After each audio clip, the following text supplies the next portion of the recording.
I just recently rewatched one of my favorite movies, which is called Hidden Figures.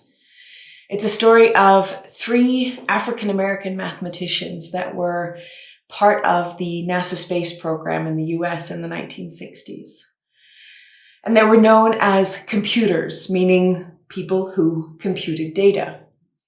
And there's one scene in particular, and it's a tiny spoiler if you haven't seen it, where one of the main characters, Dorothy Vaughan, is walking past a room where she sees a lot of men setting up a new modern-day computer.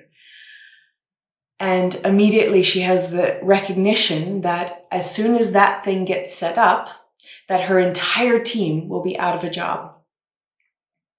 And she could have just said, woe is me, rolled over, and thought about how inconvenient this was. But instead, she said, well, they're going to need somebody to run that computer. And she began learning programming languages and teaching it to all of the women, all of the computers that worked under her. And I thought that this was such a perfect example of exactly the kinds of things that we're facing right now. Right now, there are a lot of obstacles in our way, things that are changing and shifting more so and more obviously so than we normally see them in our everyday lives.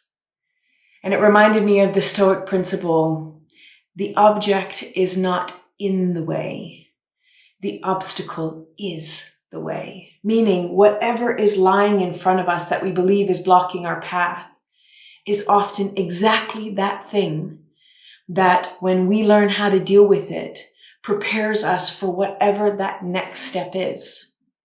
When we understand that an attitude and a mindset of growth and learning how to learn is so vital to the future of our workplaces, the future of our partnerships and our communities and our cultures, that it is not about sitting back and just coasting, but it is being actively involved in life.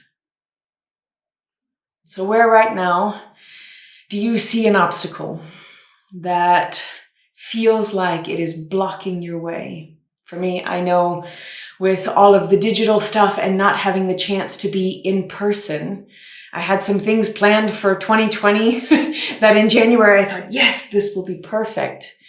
And by March, it was clear that that was not going to happen. But new opportunities have opened up in this year. And when I started getting curious and wondering what actually I could do with this instead of just being frustrated, then some miracles have happened because of that growth mindset, because of that willingness to explore and be playful. So what obstacles are you facing right now?